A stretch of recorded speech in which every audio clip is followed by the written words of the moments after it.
This is the Wix Lounge, and today we are partnering with the people from the Greenwich Village and Chelsea Chamber of Commerce to host you guys here. So I will invite Amy to come and say a few words about the chamber.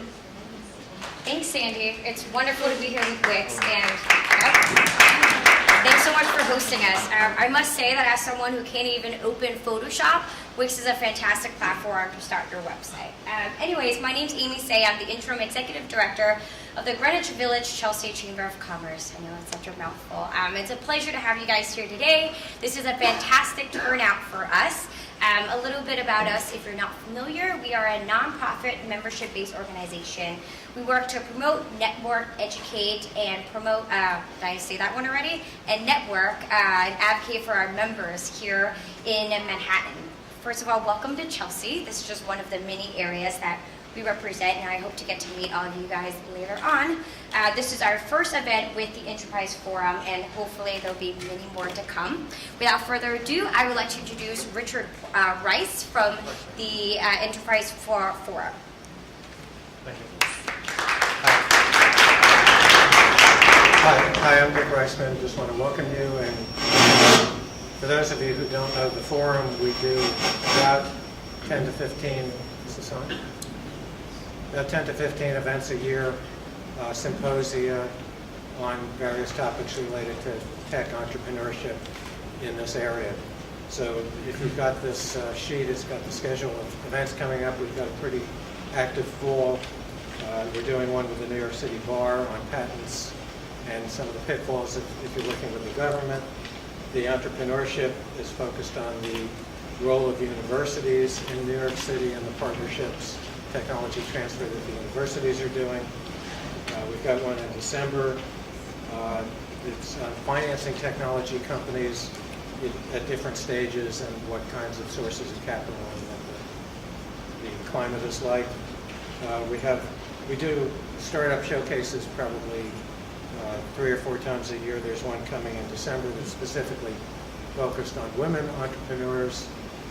And then there's an event in January, which is a new format for us. We're calling it a think tank session, and we're hoping it'll be the first of a series. This one is on the future of TV, and it's aimed at getting high interactivity among people trying to figure out what the future of TV will be. Thank you. So I'll turn it over now to Steve Brotman, who is the moderator and organizer for this event, and he can take what should be a very exciting event. Great, thank you, Richard, and thanks to our sponsors and hosts.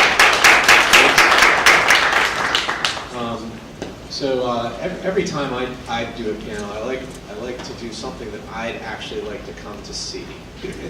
So I'm glad you all are here. We have an august panel here to talk about something that has been very long in the making. The last time fundraising rules were changed was 1934 during the Great Depression, when Congress essentially reduced the ability for businesses to solicit money to build businesses. And some argued at the time that this the laws were too punitive and would extend the Great Depression. 80 years later, amidst one of the next biggest downturns in our economy, Congress has once again decided to change the rules to enable a new general solicitation capability for companies to raise money. And of course, there's the one side of the political spectrum that believes that communications like this, especially in an instantaneous and internet-enabled time, is going to create a lot of opportunities for criminal activities. You know, orphans and widows will be cast into the street, and some potentially really bad things might happen in terms of negative activity. And then there are others who say this is the dawn of a new venture capital and entrepreneurial revolution, that dogs and cats will live together again, and everything is going to be great for entrepreneurs everywhere. And especially everyone will have the capability to get into the next Twitter or Facebook.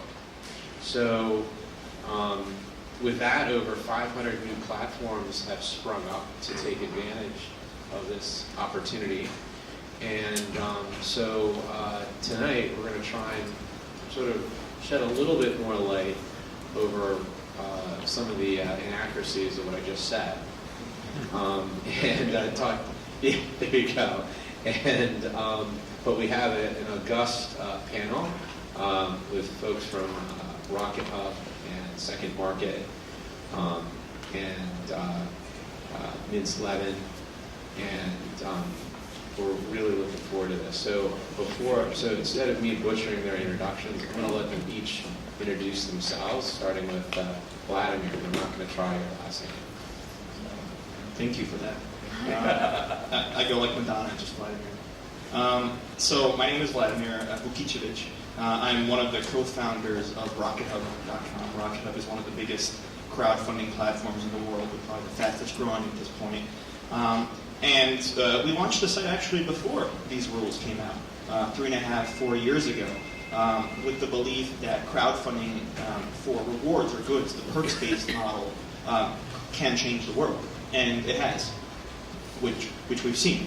And so after a couple of years of success for sites like myself, like Rocket Hub, Indiegogo, Kickstarter, that's when the government took notice. It's when they saw the success, when they realized that something powerful and wonderful was going on. That's when they started to take credit for it. And hopefully they'll be able to do so. So we really believe in this model. We helped push along the legislation. We testified in Congress. We held the White House Jobs Council at our offices, and we really believe strongly that cats and dogs will finally live together, but not in that extreme. We do believe in this model. We've seen it be powerful in the current definition, in the current form, which we'll describe hopefully later on, and think that crowdfunding for equity could shake up the entrepreneurial market in a very, very positive way. You have a video to show? I do have a video to show, if the audio works. Sure. Lights, please. A&E and Rocket Hub are teaming up for Project Startup, connecting aspiring entrepreneurs with an online community looking to support something new. Rocket Hub is the world's crowdfunding machine, as we like to call it. It's a place where anybody with an idea can come and leverage the crowd to fund their idea. What A&E and Rocket Hub bring together is this powerful dynamic to really push these companies to that next level.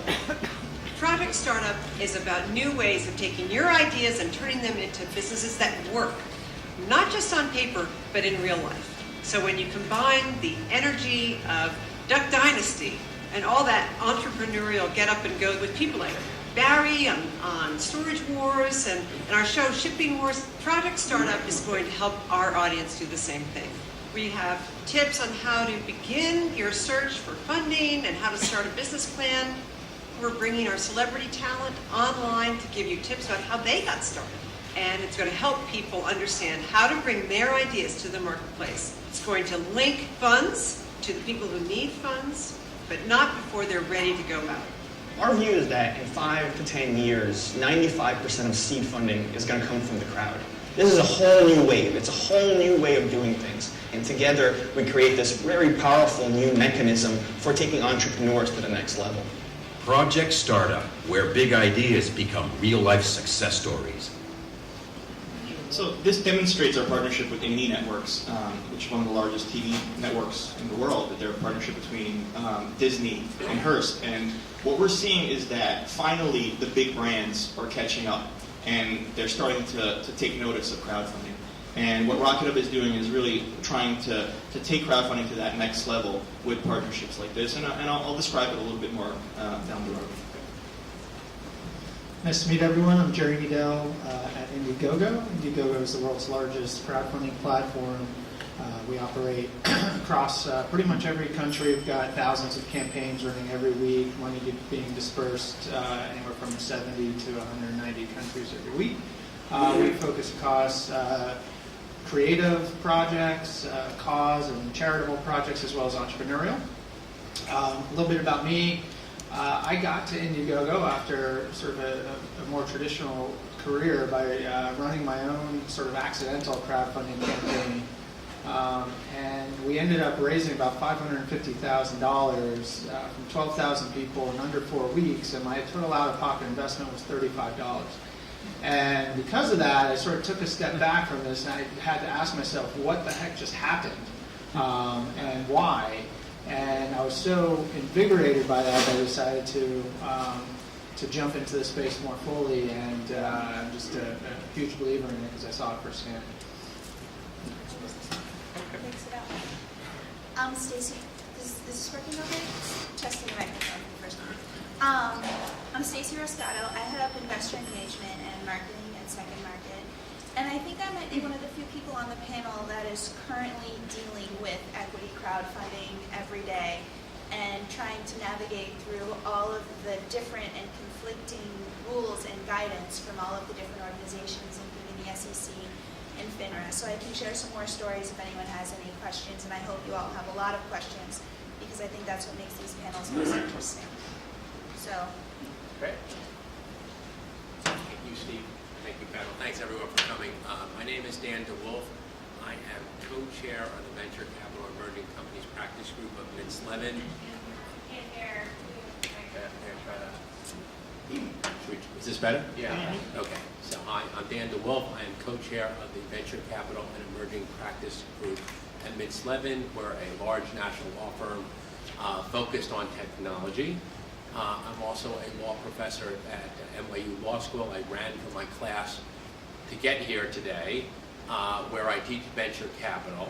In fact, we were talking today about the new 506C, so it was very appropriate. And I've been involved in online capital raising since the early narrowband days, when I was a part of the launch of WIT Capital, which was the first online broker-dealer started by Andy Klein and Bob Lessin. And I was head of ventures there at some point. So this has been an evolution, and what we're seeing now is really the fruits of years of people working on this.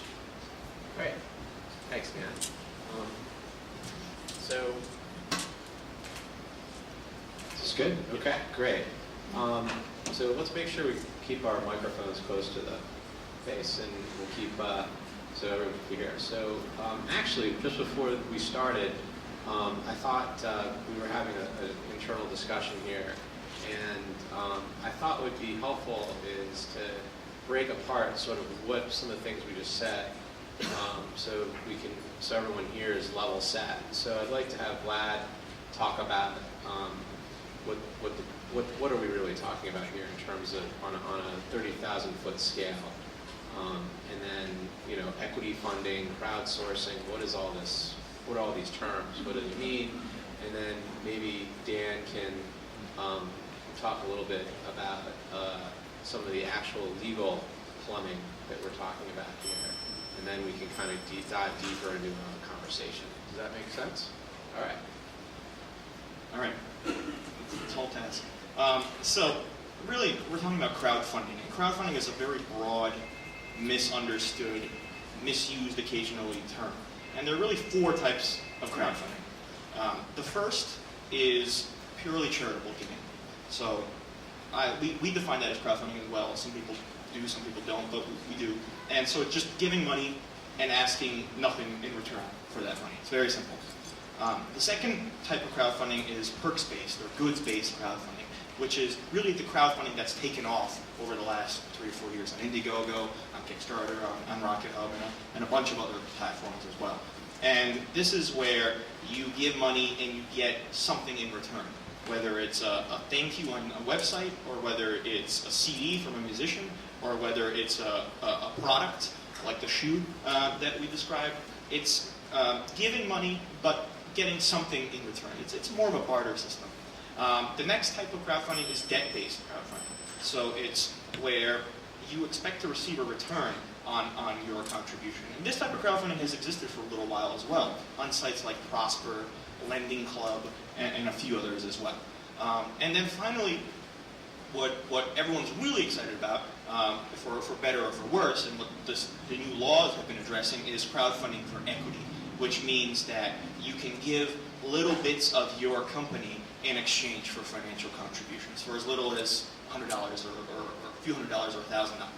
And the kind of the earth-shattering component of this, at least to me and to some other people, is the fact that not only will rich people, so the 1%, accredited investors, be able to invest in startups, but the 99% will be able to do that as well. And so that means that non-accredited investors, me or you, anyone really, will be able to contribute or to invest in startups. And this is a really, really big deal, because this hasn't been possible in scale for 70 years, 80 years. So that's really what we're talking about when we say crowdfunding. Okay, so let me elaborate. That was a great intro. So the sea change event that has happened is on September 23rd. It became lawful to raise money through general solicitation, which means on the internet or advertising, for equity, which was never allowed before. But there's a proviso. The proviso is you can only accept offers from accredited investors. That's a defined term, and it means generally for individuals $200,000 worth of income, or with your spouse $300,000, or net worth of $1 million. So I jokingly say that it's crowdfunding for the 1%ers.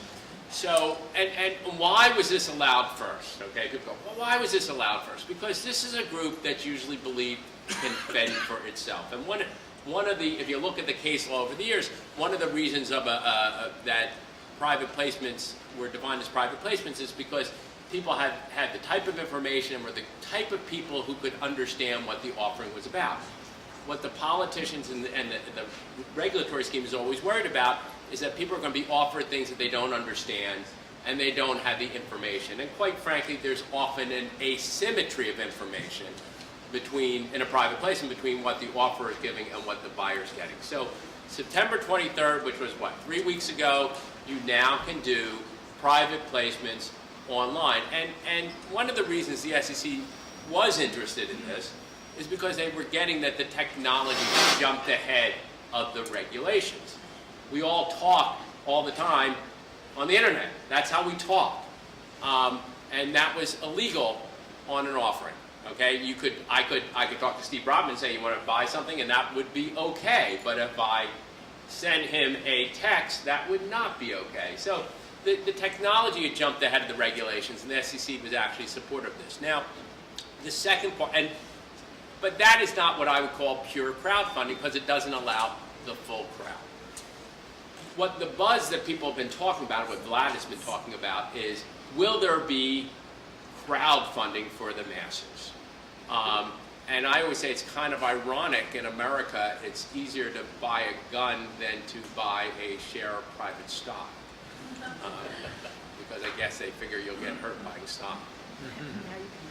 But that may change too. So in the Jobs Act, which was passed in 2012, March 2012, there was all sorts of provisions put in to allow crowdfunding. And the original law passed by Congress, it was quite simple. Small amounts you can invest, pretty straightforward. When it got to the Senate, people became worried about, well, somebody may call up some grandmother, she may not know what it's about, she'll wrongfully invest, and so there were a lot of what I would call ands, ifs, or buts.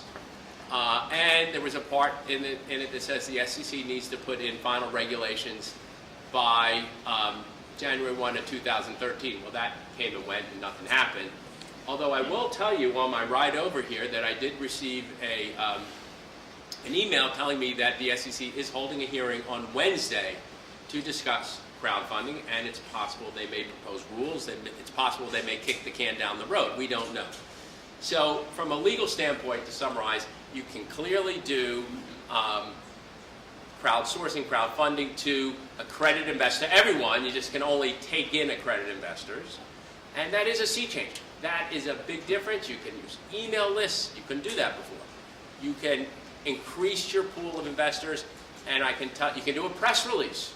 So you can do all these things and get better recognition for your offering. That's a big change. Okay. So, everyone get that? No. Yeah. Check? No?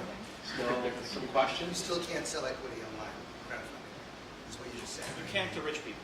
You can and to accredited, actually you can offer it to anyone, because how would you know who it was going to? But you cannot take the money or equity unless you can verify that someone's an accredited investor. How do you verify?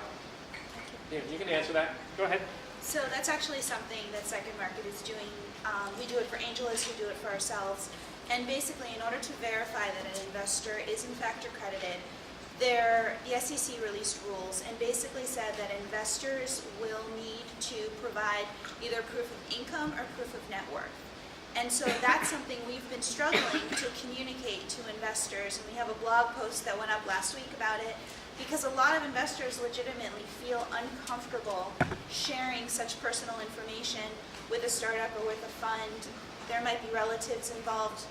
If I was an entrepreneur, I know my parents wouldn't exactly want to give me their tax returns even if they wanted to invest in my company.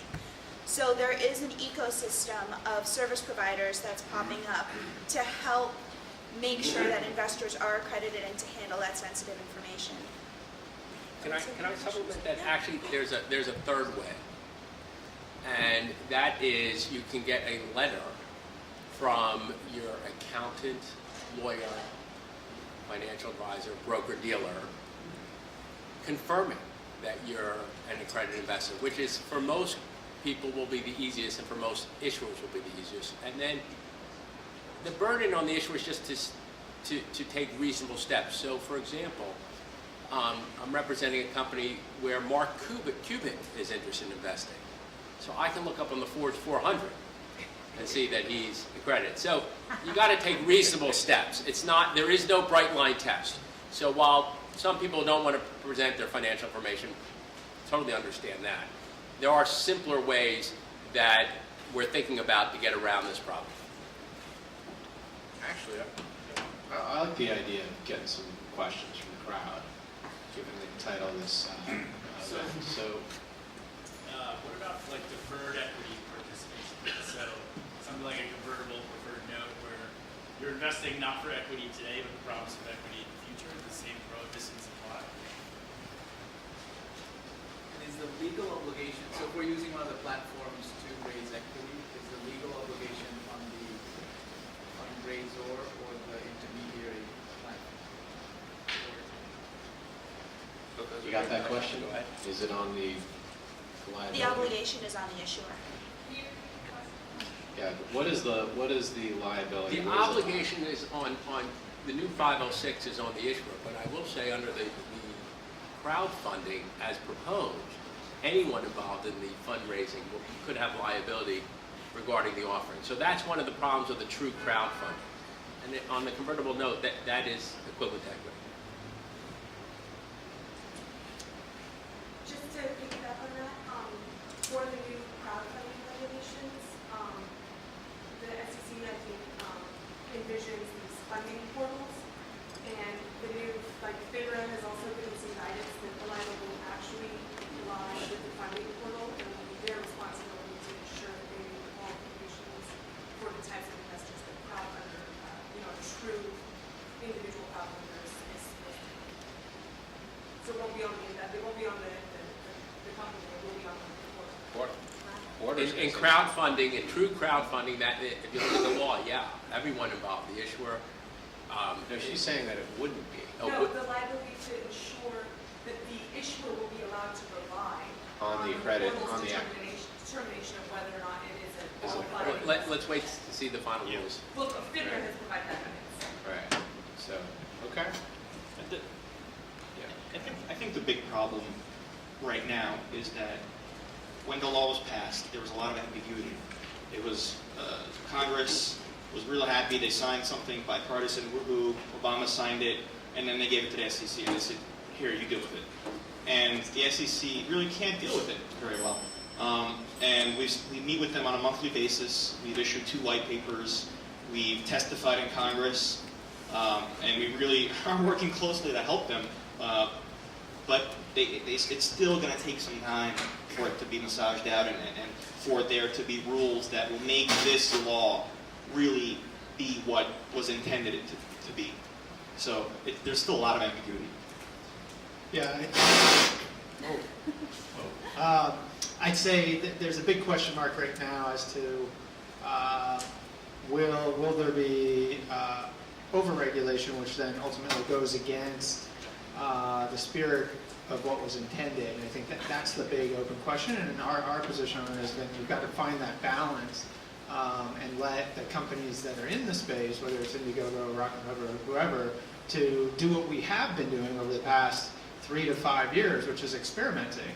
So all these things, whether it's defrauding grandma or whatnot, fraud is not new in crowdfunding. And in fact, all the companies in this space have very stringent and specific fraud measures in place, and they've been dealing with it and experimenting and improving.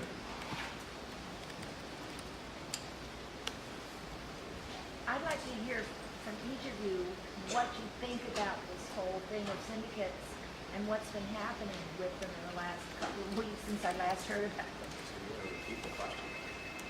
Question is, what do we all think about angel syndicates? Anyone want to start? Yeah, I think it's an interesting move. It aligns a lot with Indiegogo's general mission, which has always been democratizing finance and putting the power in the hands of the people. Right? So it's interesting from an angel perspective that now instead of just being a small percent of a deal, you can actually pull together a following and take a much bigger stake in a deal. So I think that's very interesting at a high level. So again, if there's a deal that you're very excited or passionate or think makes a lot of sense, you can move from a small position into a big, or if not all of it. I think it adds a lot of pressure. I don't think it changes anything for the very top tier VC firms that can add a lot of value beyond just the money. Pretty good response. I think that it's just the tip of the iceberg of what we're going to see as crowdfunding starts to grow as a more viable 3rd or 4th or 5th option for entrepreneurs, or first option in some cases. I think that what you're going to see a lot is these syndicates or these groups being headed by a superstar, someone who's known, someone who's trusted, someone who kind of serves as the name and the face of the group, and then it's going to be filled up with other individuals as well, in addition to that individual. So that makes it a kind of interesting concept. Then, who are you really following? Is it the superstar angel investor, or are you or you're investing in the company itself? So I think there's some dangers to it, but in general, experimentation, as you said, is good. We want to see as much different experimentation, testing happening, because without it, we're not going to get capital into small businesses, small and emerging businesses. That's the goal of this, is getting capital into new businesses. All right, let's pick someone from the way back there. Yeah, go ahead. Thank you. My question is, in the contemplation of new rules for non-accredited investors, what types of investment caps or means tests or other types of protections do you see or is being envisioned to protect non-accredited investors? You got that question? What sort of means testing is there for non-accredited? Has that been determined yet, or? You're the lawyer. You're the lawyer. Yeah, the law doesn't have any means. Well, they have means tests on how much you can invest depending on how much you make and things like that. But the final rules on this have not come out, so it's speculation. It's really speculation. If you were to propose a rule, how would you? Oh, if I were going to propose a rule? Oh, I would say it should be quite simple. I think that it's really important that startups raise capital.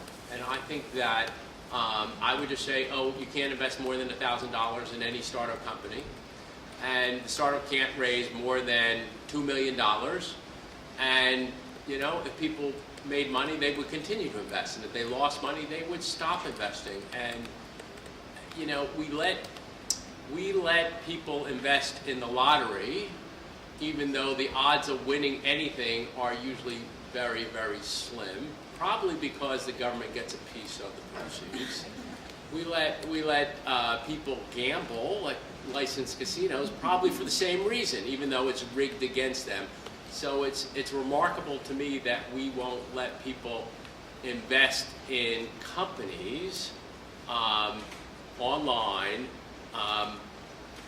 small amounts, where they actually might win. You know, so that's my own take. Here, here. Okay. Question. Backing on the same question, the four categories. There are campaigns to raise money, and I have a question about whether or not you raise half the money. What happens to the return?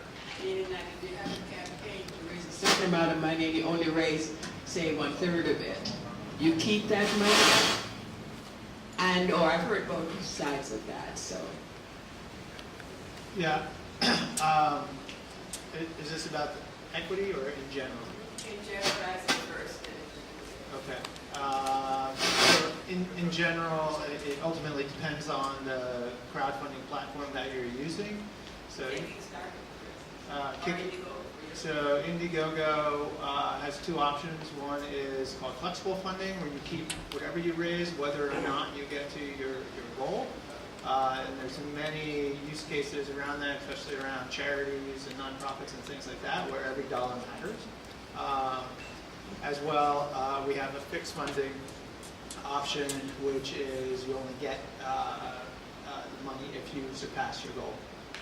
But in general, I think crowdfunding, people talk a lot about it as focusing in on the funding part, like what you do to raise money. I gotta tell you, there's tremendous other benefits beyond the money, whether it's market validation, marketing, any of that. We're seeing more and more entrepreneurs use this to validate their ideas, to build an audience. And the funding is just one part.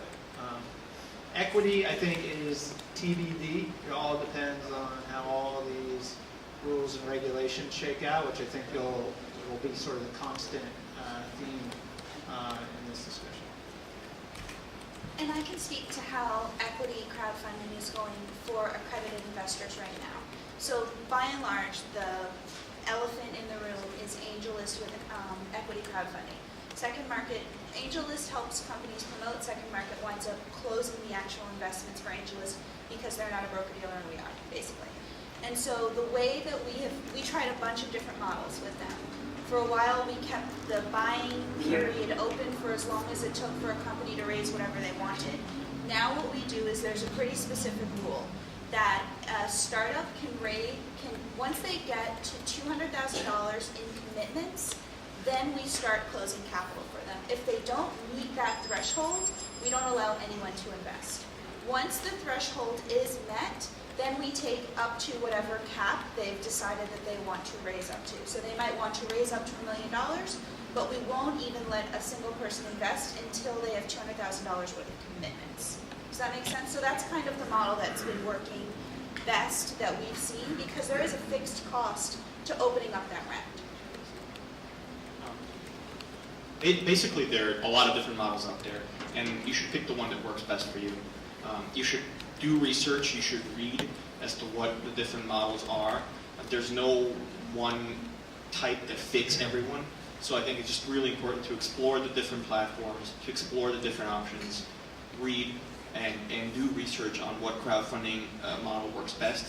For some organizations, the keep what you raise mechanism works best, and for some organizations, all or nothing is better if it's a product that you just need that $1 million to get that product onto the market. For the perk model and this buyer beware. Yeah, I mean, in general, it really comes down to a contract and an understanding between the contributor and the campaign owner. So it's very important, from a contributor perspective, that you do your research as well. You want to make sure that the campaign that you're thinking about supporting, if you don't know it personally, is something that looks legitimate to you. And you can do whatever supporting online, offline research you need to in order to get there. But trust and the understanding of trust on both sides of the marketplace is going to be one of the most critical things going forward, with or without. That's good. More questions? Well, let me ask a question to the panel here. We talked about, I think, just to be clear, there are two different crowdfunding has a couple different forms. One is the perks, and one is the equity. And there's been a lot of publicity about the perk side of that business, and it's very exciting, and a lot of positive things have come from it.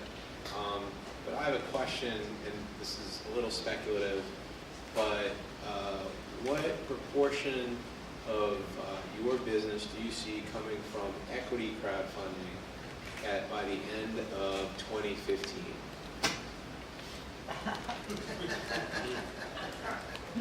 38.9. I have no clue, to be honest. We're very bullish on the model of crowdfunding for equity. We think that one side of Rocket Hub may well end up being crowdfunding for equity, this new model. But things are just so unclear at this point that it's very hard to judge whether this will be something that any mom and pop store in Albuquerque, New Mexico that's looking to open up a second location, will they be able to do crowdfunding, or will it be just open to tech startup and tech entrepreneurs, in San Francisco and New York? That's a big difference in terms of how big the market could be. And if it's the former, if it's mom and shop stores, if it's small brands, fashion companies, companies that really represent the heart of the entrepreneurial market, if those companies will be able to do crowdfunding based on the regulations and the laws are put in place, then I could see 50 or more % of Rocket Hub being part of that.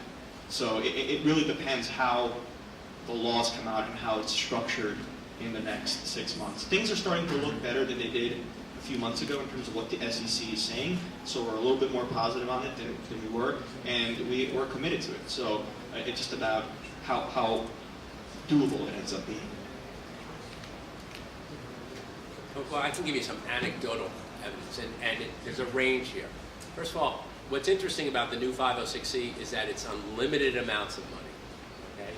So you can raise big amounts. So I have probably 8 or 10 of these offerings going on right now. Remember, it just started September 23rd. So one is an institutional raise, and he wanted to do a press release. He never could do a press release before and raise money privately. So he did a press release, and he's been on the news channels, okay? Just to get the word out to the long tail. The other companies that I see who find the new 506C interesting are ones with strong affinity groups.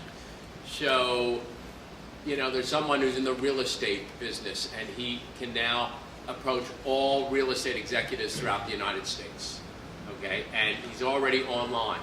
That's a strong affinity group. There's another site I know that has another strong affinity group, and they're already public. So what we're also learning is that a public company could raise, say, $10 million by going to its members or its shareholders and say, you like my company? Would you like to invest? To the members who are on this online website. And so that's a very, very powerful tool that did not exist. And so there are a lot of pundits who say, this is where the sea change is, that you're going to be able to reach out to a broad group, and that, because of the restrictions of the true crowdfunding, the Title III, the broad crowdfunding, that may not be as powerful as people talk about, because there's just too much liability, there's too much requirements, more requirements than any other type of private placement. Yeah, I think it's going to depend both on, again, how the rules and regulations shake out as to what percent of our business it would become. I mean, equity crowdfunding was in our original vision going all the way back to 2008. We were excited about it.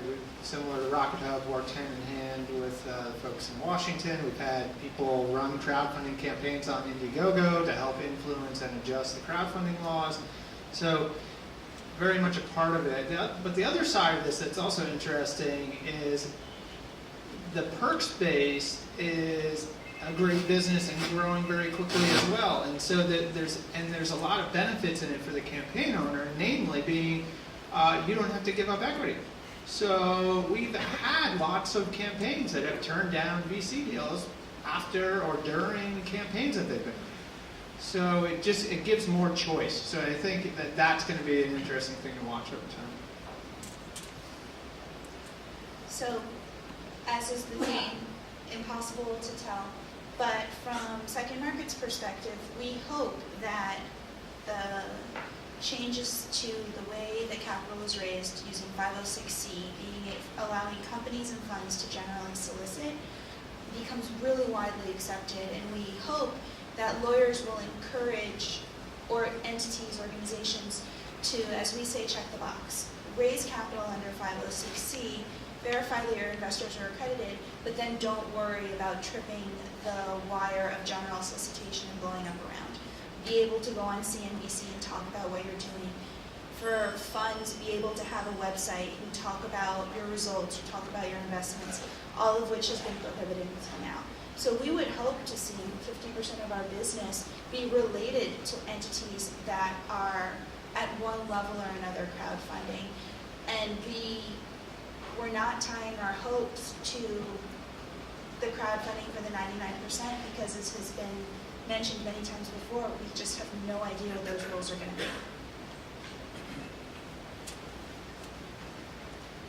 So we're talking mostly about the new 506(3) exemption. This is the top 1%. So just as a thought experiment, how many people know how much wealth the top 1% actually own in this country? Raise your hand if you think it's 40%. Okay, you're right. It's 40%. So, that is the element here is if you're going to raise, this is why this law can be very, very big, is because the bulk of the wealth in this country is owned by the 1%. I think with the new law, with new crowdsourcing capabilities, you could potentially double it. But this is a pretty radical change, and a lot of things, this is my own personal opinion, a lot of things start out slow, and just like Dan is, what he just said there, which is he's in the midst of 10 raises all of a sudden after a month of the new law. That says a lot from my perspective. So we'll, I guess, stay tuned. Maybe we'll do a panel next year. So we're going to find out where we're at. So, and someone else in the back. Danny, you spoke about raising unlimited funds, but how under the 506C does valuation work? If a lot of people start buying shares through the crowdfunding platform, does the price of the stock shares go up? Explain how that valuation works. Well, that's a great question. So when you do What's a the private, question? how does the valuation work on a private placement, especially if you get a lot of interest? So on equity, well, we're only talking about the new 506C, which is limited to accredited investors, okay? And so far, what I've seen is the company, the issuer, gets to set the price. So that's right, because you have to come out with an offering. Here's the offering, here's the price, here's my term sheet, here's what you need to know about the company. You can do a short video, you can do, and you do some form of private placement memorandum, okay? So it has not been the market determining the price. It's not like a reverse auction like Bill Hambrick was promoting years ago. It's a private placement. Here's the price. And so issuers like this because they can say, this is the price. They're not negotiating against a VC. So it's another tool. It's a great tool. And anything that opens up more capital to young companies is a great thing. Okay. Gentleman over here. I have a two-part question. If you could look back on the number of things that you guys, who have the crowdfunding companies that you've funded, if you looked at the products where people kind of pre-order them in advance, what percentage would you say the people funded through their own friends and family and their own email list compared to your own network of people that maybe saw it when they went to your website and then they decided they would invest in it themselves? So is it really dependent on the person having a network of people that would buy the product, or did you bring the added value of having your own group of investors or people that will buy these things? And then part two is, if you then compare that same question to somebody creating not a product that they can get, but maybe a company or something more esoteric where the person can't give $50 and get a book, but instead would have to give money to create a company, what percentage do you guys deliver versus the original entrepreneur and his contacts? Okay. I think we're going to have a very similar answer here. Every single campaign that's successful on every single crowdfunding platform, whether it's Rocket Hub, Indiegogo, Kickstarter, anywhere, starts with their network first. Whether it's one person or 5 people or 50 people or 100 people or 1,000 people, it starts with that core base of first followers. Because that's just how crowdfunding works. Strangers generally, 99% of the time, don't jump in when a campaign is sitting at 0 or at near 0. Generally, that's the rule. Unless it's some celebrity or someone like that. But for most people that are fundraising, their campaigns start with their networks first. And for many campaigns, that's what it just stays at. They end up funding most or all of their goal with their first degree network and second degree network. For certain campaigns, a smaller percentage, 10, 20, 30%, but not more than that, they hit a tipping point where strangers start jumping in, where the broader community on Rocket Hub, the broader internet community starts jumping in. And it's really kind of, we view it as a spiral or a tipping point at a certain point. And some people say that's if you get 25% or 30%, it really depends on the campaign, but you start with your own network first and then spiral outward from there. Whether it's a product or it's a service or whatever type of company that you're looking to crowdfund, whatever type of idea you're looking to crowdfund, it starts with your network first. Because no crowdfunding platform is going to bring strangers to fund your project from scratch. Yeah, so it's tough to speak in exact percentages, but parallels what Vlad was talking about. Running a crowdfunding campaign is not easy. It is a lot of work, and it's something that the person has to be committed to. Generally, the best practice that we've found is that the campaign owner needs to activate about a third of the funds from their immediate network in order for a campaign to gain validity and traction from that next level of friends of friends. And then after that, there's a variety of things that can happen. One is that it keeps going through the network effect of friends, and it funds itself that way. Another thing is it potentially could go viral, either through social or traditional media for whatever the reason might be. And that brings a whole other set of external traffic, whether it's coming from Reddit or from an Associated Press article. And the third is the promotional capabilities of that platform, right? So Indiegogo is very much a two-sided marketplace, and we value our audience of contributors very, very, very much. And so, we'll do our own promotion of campaigns based on how they're performing. It's all algorithm-based and meritocratic, based on how hard the campaign owner is working and how well the community is receiving that campaign. So those different elements could all come into place. It's just tough, and you never know. A lot of the product and pre-sales stuff is it's a little bit easier to sell, but at the same time we have tons and tons of nonprofit and personal cause projects that, my campaign was actually related to the Penn State scandal. It was right after the news had come out. It was about raising money for the Penn State community for a large sex abuse organization, and for whatever reason, things catch hold, and so it's tough to put an exact percentage on. Sure. So what I've seen with equity crowdfunding to accredited investors is, by and large, just as a before there was the word crowdfunding, it starts with family and friends. And then the entrepreneur typically networks like crazy until they get one or two really well-known anchors, maybe at a seed stage or an A stage, that can bring in other investors. And I would imagine when you bring this online, it's going to work the same way. You're going to, as you mentioned, activate your family and friends, develop a level of social proof, bring in one or two investors that other people trust that will then bring in additional investors. That's why the AngelList syndicates could be really powerful, is it can accelerate that. At the same time, just because someone is in charge of an AngelList syndicate doesn't mean they're great at evaluating companies. One would hope they are.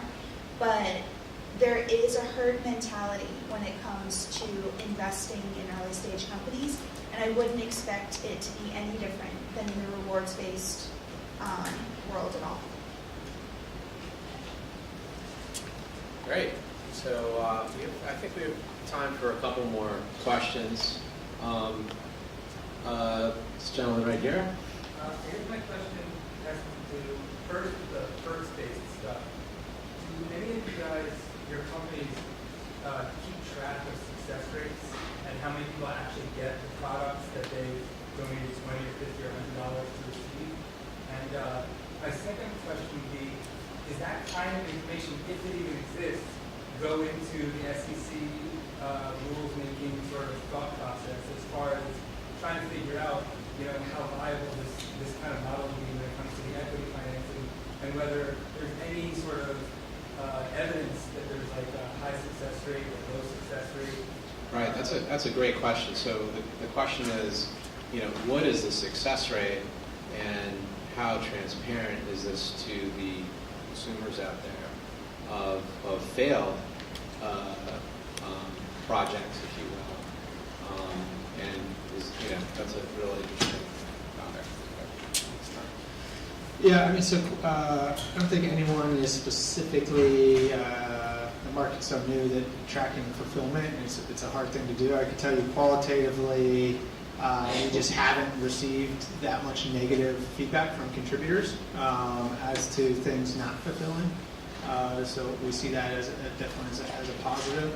And then from a success rate perspective, we don't at Indiegogo consider success simply being hitting your goals. We think that's one measure of it, but again, we offer different options where it's just about really about, do the funds get to the campaign owner? So 90% of the funds that are pledged on Indiegogo get to the campaign owner, and there's no, so what you see is sort of what you get, which is a big deal. And again, it's also, I get back to the market validation parts of this. So we had a massive campaign run over the summer, raised $12.8 million to develop a new superphone. Its goal was $32 million. So it didn't get there, and they had the all or nothing model, so they didn't get any of the money, but they considered it to be a huge success, because otherwise they were going to go invest $32 million of their own money to produce this phone, but what they realized was the market necessarily couldn't support it at that point in time.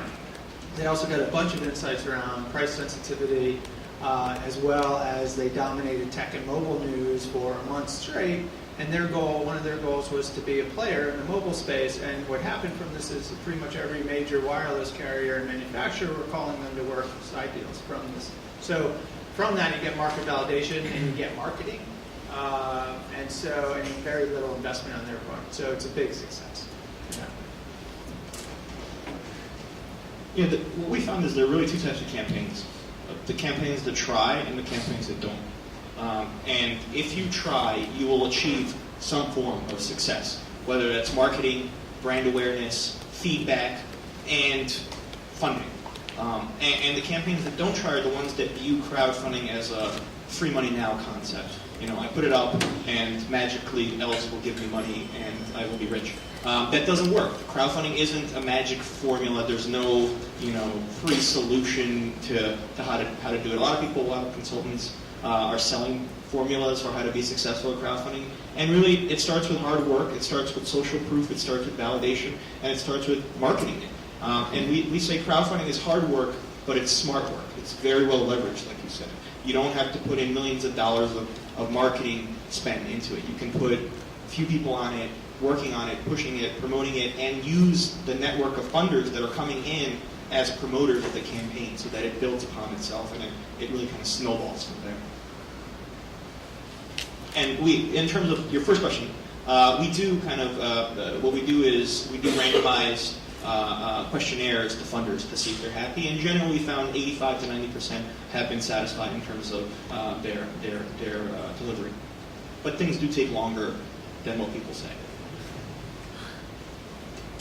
All right. Probably, do we have time for one more question? Let's make it a good one. You got a good one back there? Yeah. Okay. Has anybody tried to create a tax shelter around it? Dan? Well, there is, actually, it's a great question. Well, there is no stupid questions, all questions. There's only stupid answers. But here, interestingly, what people don't talk about, and it was buried, is that there's a provision under Section 1202 of the Internal Revenue Code. It says if you start a corporation, not an LLC, but a corporation, and it's a qualified small business, meaning it has less than $50 million worth of assets, and you hold that investment for 5 years, then 100% of your gain is excluded from capital gains, okay, up to $10 million or 10 times your basis, whichever is greater, and this rule expires December 31 of this year. Do I have to repeat this? It expires December 31 this year. The problem is you can't create a blind pool to do this. You have to have an operating business. And I'm not sure anyone thinks on an investment horizon for tax savings in 5 years, which I talked to the appropriate people in Congress to shorten this to 18 months, and then you might see it. And they might extend it and then shorten the period. And if our legislators were serious about trying to get money into young companies, that would go a long way. But other than that, there's no tax shelter. This really happened in the 60s, 70s, and 80s with tax shelters in film, TV, and all the arts, records. So what you're talking about now is happened in the 60s and 70s where people created tax shelters, made 20, 30 films. Some were real, some weren't. And it's the same thing. It's like David Luke listening to this. Okay. All right. I think that kind of says it all. What's old is new, and new is old. Right? So thank you very much to the panelists, our sponsors, our hosts, Wix.